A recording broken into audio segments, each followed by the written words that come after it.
नमस्कार, आदाब, सत श्री अकाल। स्वागत है आप सभी का लक्ष्य आईएएस एकेडमी में।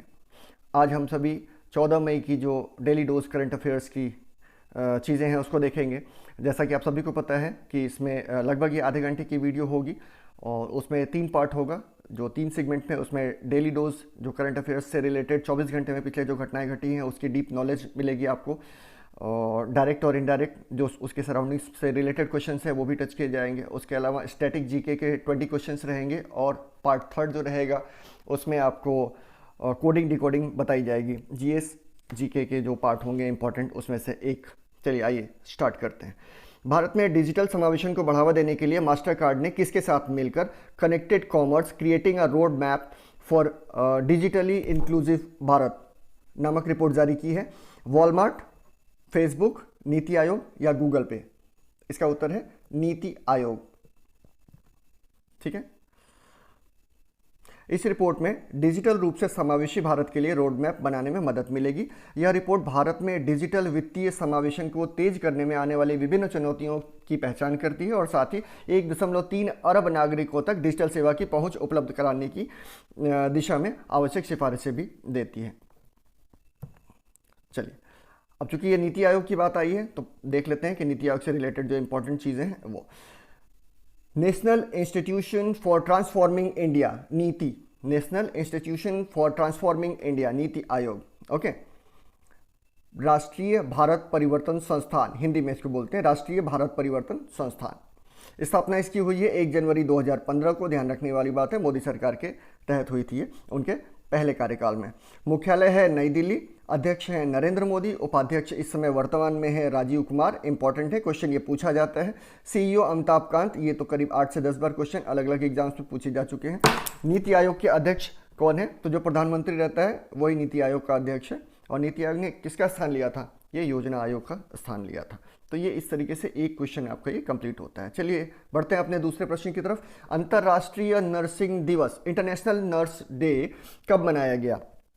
14 मई, 12 मई, 11 मई या 15 मई?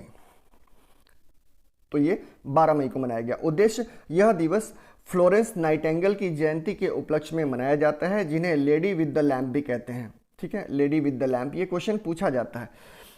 फ्लोरेंस नाइटिंगेल की जयंती के उपलक्ष्य में ये मनाया जाता है। लेडी विद द लैम्प के नाम से उनको जाना जाता है, फ्लोरेंस नाइटिंगेल को।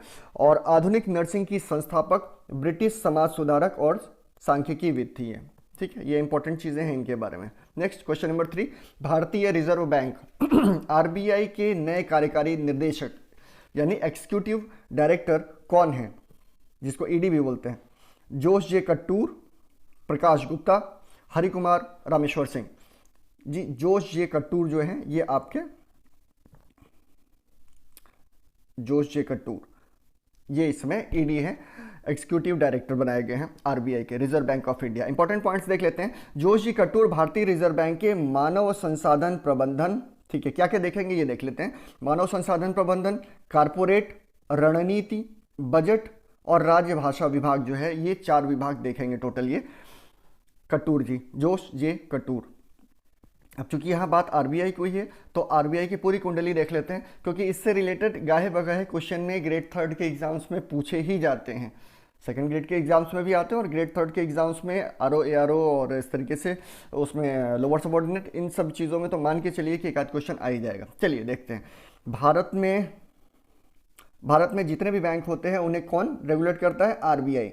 ठीक है, reserve bank of India. RBI की स्थापना कब हुई थी? 1 अप्रैल 1935, 1935, 1 अप्रैल। ये इंपॉर्टेंट क्वेश्चन है, ये कई बार आता है। आरबीआई की स्थापना कब हुई थी? 1 अप्रैल 1935। आरबीआई बैंक की स्थापना किस अधिनियम के प्रावधानों के अनुसार हुई थी? 1 अप्रैल 1935 को हुई थी, मैंने अभी बताया, लेकिन ये आरबीआई अधिनियम 1934 के अनुसार हुआ था।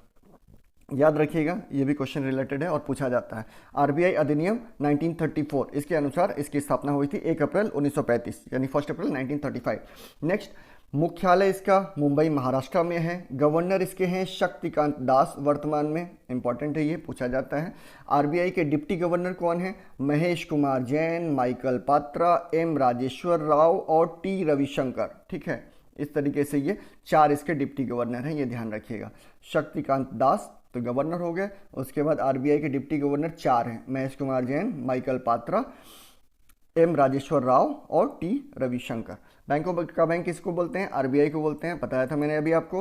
भारतीय रिजर्व बैंक का राष्ट्रीयकरण कब किया गया था? 1 जनवरी 1949। Very important question. 1 जनवरी 1949 को इसका राष्ट्रीयकरण किया गया था। बना कब था? 1 अप्रैल 1935 को। ओके, 1 अप्रैल 1935 को बनता है ये, और 1 जनवरी 1949 को इसका राष्ट्रीयकरण किया जाता है। पहले इसके कौन वो थे गवर्नर?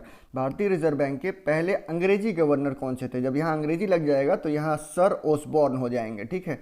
सर ओसबॉर्न इसके पहले अंग्रेजी गवर्नर थे। और पहले भारतीय गवर्नर कौन से थे? सीडी देशमुख, ये आरबीआई के पहले भारतीय गवर्नर थे, ठीक है। बहुत इजी है, कोई इशू नहीं, थोड़ा सा ध्यान देंगे चीजें आ जाएंगी। भारतीय रिजर्व बैंक के प्रतीक चिन्ह में से किसे चित्रित किया गया है? ताड़ का वृक्ष जो है उसे चिन्हित किया गया है। ताड़ के वृक्ष में रॉयल बंगाल टाइगर जो है उसको चिन्हित किया गया है, ये उसका मूल वो है। भारतीय रिजर्व बैंक के गवर्नर की नियुक्ति कौन करता है? प्रधानमंत्री वित्त मंत्री की सलाह पर करता है। आरबीआई के गवर्नर की नियुक्ति करता तो प्रधानमंत्री है, लेकिन अकेले नहीं करता, वो मंत्री परिषद की सलाह से करता है, सॉरी वित्त मंत्री की सलाह से करता है। शुरुआत में आरबीआई का केंद्रीय कार्यालय स्थापित किया गया था कोलकाता में, ठीक है। अपने अर्ली डेज में कोलकाता में इसका मुख्यालय स्थापित किया गया था, लेकिन बाद में उसको मुंबई में स्थानांतरित कर दिया गया। किस वर्ष आरबीआई को केंद्रीय कार्यालय को स्थायी रूप से मुंबई में स्थानांतरित कर दिया गया? 1937, ठीक है। बात समझ रहे हैं? 1935, 1 अप्रैल 1935 को जो है 1 अप्रैल 1935 को इसकी स्थापना की गई थी, और उसके बाद 1 जनवरी 1949 को इसका राष्ट्रीयकरण किया गया था, और उसके बाद 1937 में इसका मुख्यालय चेंज करके बना दिया गया मुंबई को। तो इस तरीके से चीज़ों को कोरिलेट करके पढ़ेंगे तो कोई समस्या नहीं आएगी, आपस में एक दूसरे से चीज़ें याद रहेंगी उससे आपको। चलिए बढ़ते हैं अपने अगले प्रश्न की तरफ। 12 वर्ष एवं इससे अधिक उम्र के बच्चे के लिए या बच्चों के लिए फाइजर बायोटेक वैक्सीन की मंजूरी देने वाला विश्व का पहला देश कौन सा बन गया है?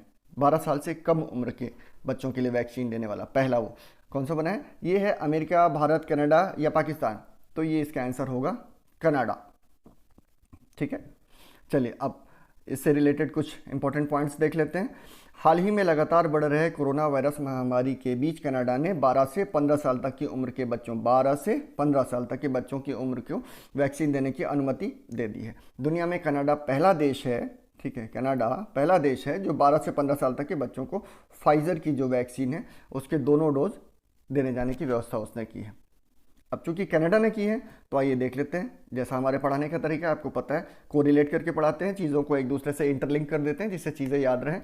तो अब चूंकि कनाडा की चर्चा हुई है तो कनाडा की कुंडली देख लेते हैं। आइए, कनाडा उत्तर अमेरिकी महाद्वीप में स्थित है, ठीक है। ये देखा होगा आपने, ये उत्तरी अमेरिका जो है यहाँ पर ये कनाडा पड़ता है। कनाडा उत्तरी अमेरिकी महाद्वीप में स्थित है। कनाडा की राजधानी क्या है? ओटावा।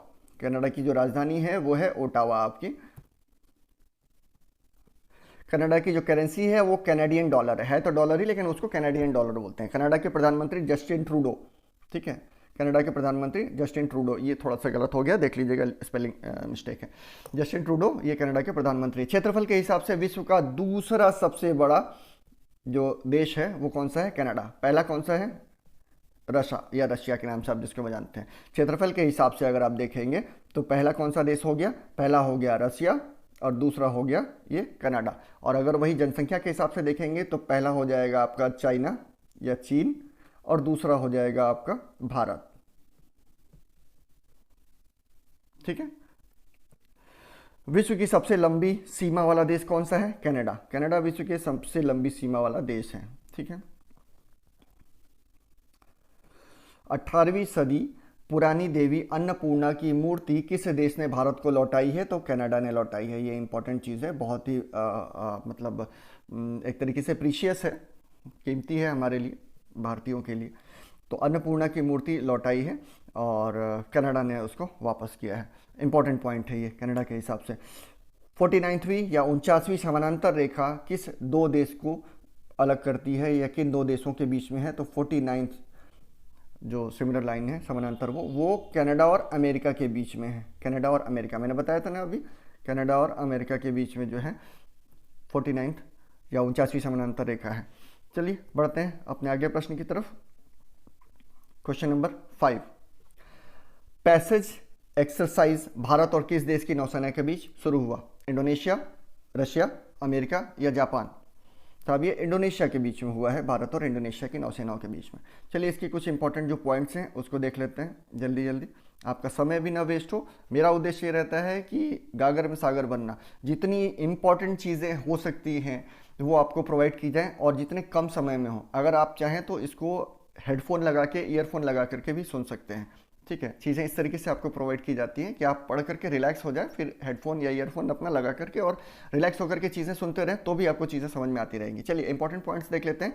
पैसेज एक्सरसाइज 2021 का आयोजन दक्षिण अरब सागर में हुआ है, ठीक है। पैसेज एक्सरसाइज का आयोजन दक्षिण अरब सागर में हुआ।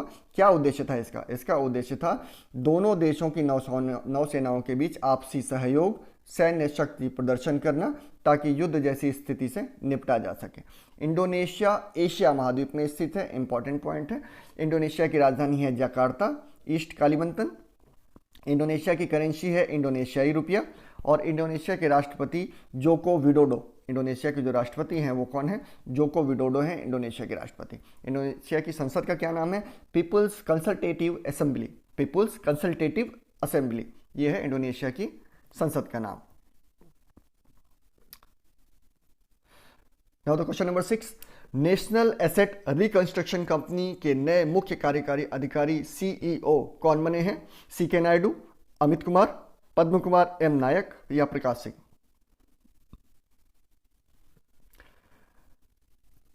National asset reconstruction company limited उधारदाताओं की तनावग्रस्त परिसंपत्तियों को लेने के लिए एक प्रस्तावित बैंक है। सीके नायडू इसके सीईओ बनाए गए हैं।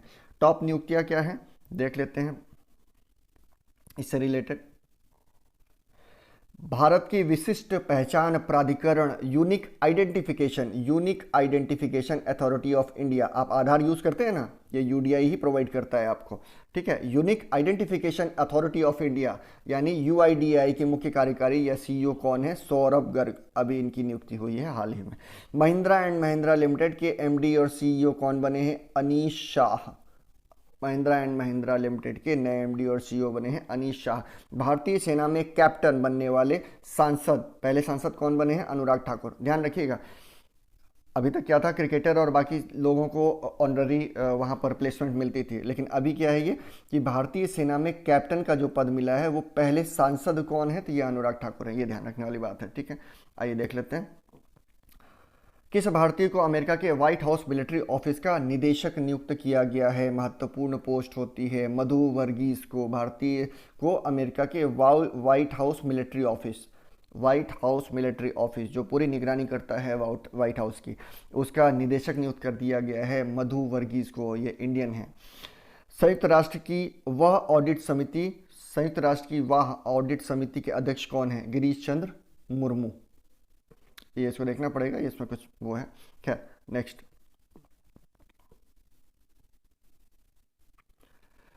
टीएचडीसी इंडिया लिमिटेड के नए अध्यक्ष और प्रबंध निदेशक सीएमडी कौन है? पहले तो टीएचडी आपको पता चले कि टीएचडी है क्या, ठीक है। टीएचडीसी ये Tehri hydro development corporation of India, Tehri hydro development corporation of India, ठीक है, लिमिटेड। इसके अध्यक्ष कौन है? अभी विजय गोयल, अमिताभ कांत, वी मुरलीधर या रमेश चौहान? ये विजय गोयल जी इसके बनाए गए हैं सीईओ। ये देखिए, हाँ यहाँ डिटेल है। Tehri hydro development corporation of India limited Bharat की बिजली निर्माता कंपनी है। स्थापना 12 जुलाई 1988 को की गई थी इसकी, और ऋषिकेश में है ये, उत्तराखंड। सीएमडी विजय गोयल, अभी मैंने बताया आपको, ठीक है। और ये किसका, ये पेरेंट ऑर्गेनाइजेशन कौन है इसका? एनटीपीसी, ठीक है। जो पेरेंटल ऑर्गेनाइजेशन है, जो मेन है, जो एनटीपीसी है, उसी की एक शाखा है THDC, Tehri hydro development corporation of India. 12 जुलाई 1988 को इसकी स्थापना हुई थी और विजय गोयल इसके अभी सीईओ बनाए गए हैं। ओके, चलते हैं अपने नेक्स्ट क्वेश्चन की तरफ। पुडुचेरी के नए मुख्यमंत्री यानी चीफ मिनिस्टर कौन बने हैं? प्रकाश गुप्ता, संजय यादव, हिमा दास कोहली या एन रंगासामी?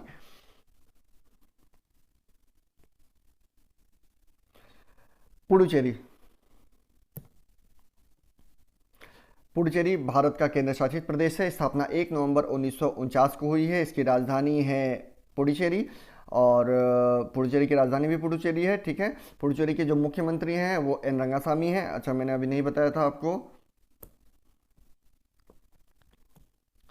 ये रहे एन रंगास्वामी,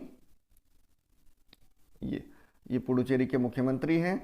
उसी हिसाब से जो है पुडुचेरी के मुख्यमंत्री हो गए। पुडुचेरी के उच्च न्यायालय कौन सा है? मद्रास उच्च न्यायालय है पुडुचेरी का, जो उससे कनेक्टेड है। भारत का सबसे छोटा जिला माहे, बहुत इंपॉर्टेंट क्वेश्चन, ये पूछा गया है कई बार। भारत का सबसे छोटा जिला कहाँ पर है? तो पुडुचेरी में स्थित है ये। लोकसभा की सीट मात्र 1 है और राज्यसभा की सीट भी मात्र 1 है, ध्यान रखने वाली बात है। राजकीय पशु गिलहरी है, राजकीय पक्षी कोयल, राजकीय पक्षी फूल जो है वो कैनन बोल है, और राष्ट्रीय पेड़ है बेल का। ये पुडुचेरी से रिलेटेड जो इंपॉर्टेंट चीज़ें थी वो मैंने आपको बता दी। अगले क्वेश्चन की तरफ बढ़ते हैं। रविंद्रनाथ टैगोर की जयंती कब मनाई जाती है? तो रविंद्रनाथ टैगोर की जयंती 7 मई को मनाई जाती है। 7 मई, 8 मई, 6 मई और 9 मई इसका वो है आंसर है आपका 7 मई। इंपॉर्टेंट पॉइंट्स क्या है? रविंद्रनाथ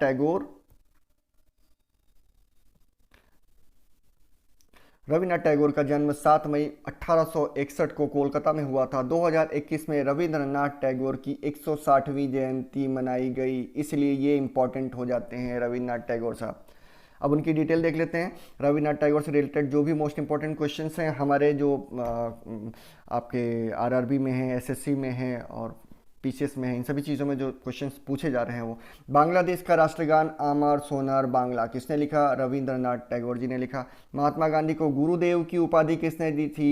महात्मा गांधी को रविंद्रनाथ टैगोर, महात्मा गांधी ने दी थी गुरुदेव की, ये यहाँ गलत है। महात्मा गांधी ने गुरुदेव की उपाधि दी थी रविंद्रनाथ टैगोर को। भारत व एशिया के प्रथम व्यक्ति कौन थे जिन्हें नोबेल पुरस्कार मिला? रविंद्रनाथ टैगोर। बहुत ही इंपॉर्टेंट क्वेश्चन है। 1913। अभी मैं जो शॉर्ट ट्रिक करवाऊंगा तो आज मैं आपको ये बताने वाला हूँ कि जितने भी नोबेल पुरस्कार मिले हैं उसको सीक्वेंस में कैसे आप याद करें। तो भारत में जो नोबेल पुरस्कार पहला मिला रविंद्रनाथ टैगोर को मिला था उनकी कविता के लिए, और ये 1913 में मिला था। और सिर्फ भारत में ही नहीं, एशिया में पहला नोबेल पुरस्कार पाने वाले व्यक्ति थे रविंद्रनाथ टैगोर, 1913। रविंद्रनाथ टैगोर को 1913 में किस कृति के लिए मिला था? तो ये गीतांजलि के लिए मिला था, ठीक है। इनकी कविताओं का संग्रह है, गीतांजलि के लिए इनको नोबेल पुरस्कार मिला था। भारत का राष्ट्रगान जन गण मन किसने लिखा था? रविंद्रनाथ टैगोर ने। तो ये टोटल जो सारी चीज़ें हैं वो आपकी रविंद्रनाथ टैगोर जी से रिलेटेड थी, वो हमने यहाँ डिस्कस कर ली। चलिए बढ़ते हैं अपने अगले प्रश्न की तरफ। कौन सी भारतीय नियामक संस्था network for grinning the financial system NGFS में शामिल हुई है? आरबीआई, सेबी, ट्राई या नाबार्ड? तो ये आरबीआई है आपका। इंपॉर्टेंट पॉइंट्स देख लेते हैं। अब देखिए एनजीएफएस की बात हुई है, तो एनजीएफएस का क्या मतलब मैंने बताया था? Network for grinning the financial system. Network for grinning the financial system, ये आपका इसका मूल वो है नाम जो है। और इस सिस्टम में 83 केंद्रीय बैंक जुड़े हुए हैं और 75 सदस्य हैं, 13 पर्यवेक्षक हैं। इस सिस्टम का मुख्य उद्देश्य ग्रीन फाइनेंस या हरित वित्त को बढ़ावा देना है। क्वेश्चन पूछा जा सकता है कि क्या एनजीएफएस का मूल उद्देश्य है? Network for grinning the financial system, इसका मुख्य उद्देश्य क्या है? तो मुख्य उद्देश्य इसका है ग्रीन फाइनेंस या हरित वित्त को बढ़ावा देना और तेज करना। भारतीय रिजर्व बैंक हाल ही में एनजीएफएस का सदस्य बना है या शामिल हुआ है। इस सिस्टम में शामिल होकर आरबीआई वित्तीय क्षेत्र में वैश्विक जलवायु जोखिम प्रबंधन से जानकारी प्राप्त करेगा और इसमें योगदान भी देगा। क्या करेगा? वैश्विक जलवायु जोखिम प्रबंधन, इसमें आपका योगदान भी करेगा और जानकारी भी देगा, ठीक है। टोटल इसमें सदस्य देश हैं कितने? 75 हैं और 13 पर्यवेक्षक भी जुड़े हुए हैं। तो टोटल कितने हैं? 83। इस तरीके से अगर आप देखेंगे तो भारतीय रिजर्व बैंक अपने वैश्विक साझेदारों के साथ मिलकर सतत अर्थव्यवस्था या सस्टेनेबल इकोनॉमी की दिशा में परिवर्तन का समर्थन करेगा। ओके, तो यहाँ फर्स्ट सेगमेंट हमारा समाप्त होता है। चलते हैं अपने दूसरे सेगमेंट की तरफ, जो daily dose of static GK, यानी कि जो स्टैटिक जीके वन लाइनर जिसको आप कह सकते हैं, और डायरेक्ट हिट करने वाले जो क्वेश्चंस हैं वो अब हम यहाँ देखेंगे, ठीक है। और जल्दी जल्दी देखते हैं इसको। ब्रिटिश भारत में किस अधिनियम में संघीय शासन का प्रावधान था? भारत शासन अधिनियम 1935। हमारा जो संविधान है, ठीक है, मूल संविधान में 395 अनुच्छेद था और 8 अनुसूचियां थी, ठीक है। ये कहाँ से, इसका लगभग लगभग आप मान के चलिए कि 50% का जो भाग है वो भारत शासन अधिनियम 1935 से ही लिया गया है। ठीक है, तो आप उसकी महत्ता समझ सकते हैं। तो ब्रिटिश भारत में किस अधिनियम से संघीय शासन का प्रावधान लिया गया है, तो ये आपका 1935 से लिया गया है। अखिल भारतीय संघ स्थापित करने का प्रावधान किस अधिनियम में था, भारत शासन अधिनियम। अखिल भारतीय संघ स्थापित करने का प्रावधान 1935। एक निर्वाचित संविधान सभा द्वारा भारत के संविधान का निर्माण करने का प्रस्ताव किसके द्वारा किया गया था, क्रिप्स मिशन। एक निर्वाचित संविधान सभा द्वारा, ठीक है, निर्वाचित संविधान सभा द्वारा भारत के संविधान का निर्माण, याद रखिएगा, भारत के संविधान का निर्माण करने का वो क्रिप्स मिशन के द्वारा किया गया था। भारतीय संविधान सभा का गठन किसके अंतर्गत किया गया, तो ये कैबिनेट मिशन 1946। ठीक है, भारतीय संविधान सभा का गठन किसके अंतर्गत किया गया, कैबिनेट मिशन 1946। भारतीय संविधान में राज्य के नीति निदेशक तत्वों की संकल्पना किस देश के संविधान से ली गई है, आयरलैंड से ली गई है। बहुत इंपॉर्टेंट क्वेश्चन है, कई बार पूछा गया है। नीति निदेशक तत्वों की संकल्पना कहाँ से ली गई है, आयरलैंड से ली गई है। भारतीय संविधान की प्रस्तावना में सम्मिलित स्वतंत्रता, समानता एवं बंधुत्व का सिद्धांत किस देश से लिया गया है, फ्रांस से। स्वतंत्रता, समानता एवं बंधुत्व, ये मूल सिद्धांत फ्रांस का रहा है, जो आज भी प्रचलित है, वहां से लिया गया है हमारे संविधान में। स्वतंत्रता, समानता एवं बंधुत्व का सिद्धांत फ्रांस है। कृषि भारतीय संविधान की किस सूची से संबंधित है, कृषि हमेशा राज्य का ही विषय रही है। ठीक है, कृषि राज्य सूची में मिला हुआ है। 3 सूचियां हैं भारतीय संविधान में, संघ सूची, राज्य सूची और समवर्ती सूची। 22। पंचायती राज भारतीय संविधान के किस सूची में शामिल है, राज्य सूची में। ठीक है, कृषि राज्य सूची में शामिल है और पंचायती राज में फिर से एक बार देख लेता हूं। कृषि भारतीय संविधान की किस सूची में शामिल है, कृषि भारतीय संविधान की राज्य सूची में शामिल है। उसी तरीके से जो पंचायती राज है वो भी राज्य सूची में शामिल है, आपका पंचायती राज भी राज्य सूची में ही शामिल है। नेक्स्ट, भारतीय संघ के अंतर्गत किस राज्य को सम्मिलित करने का अधिकार प्राप्त है। भारतीय संघ के अंतर्गत किसी राज्य को सम्मिलित करना है, नहीं करना है, कल को भविष्य में अगर मान लीजिए पाकिस्तान के कुछ हिस्से पर भारत कब्जा करता है तो कौन वो करेगा, तो ये संसद के पास अधिकार है कि वो अपना क्षेत्र बढ़ा सकता है। भारतीय संघ के अंतर्गत किसी राज्य को सम्मिलित करने का अधिकार किसे है, संसद को है। संविधान के अनुच्छेद 1 के अनुसार क्या है, भारत राज्यों का संघ है। ठीक है, ये अनुच्छेद यानी भाग 1, पहले तो भाग 1, फिर अनुच्छेद 1, अनुच्छेद 1 और 1 में 1 में वर्णन ये किया गया कि राज्यों का संघ है भारत। चलिए, डेली डोज के मोस्ट इंपॉर्टेंट शॉर्ट ट्रिक में अब हम पहुंच गए हैं अपने तीसरे और आखिरी सेगमेंट में।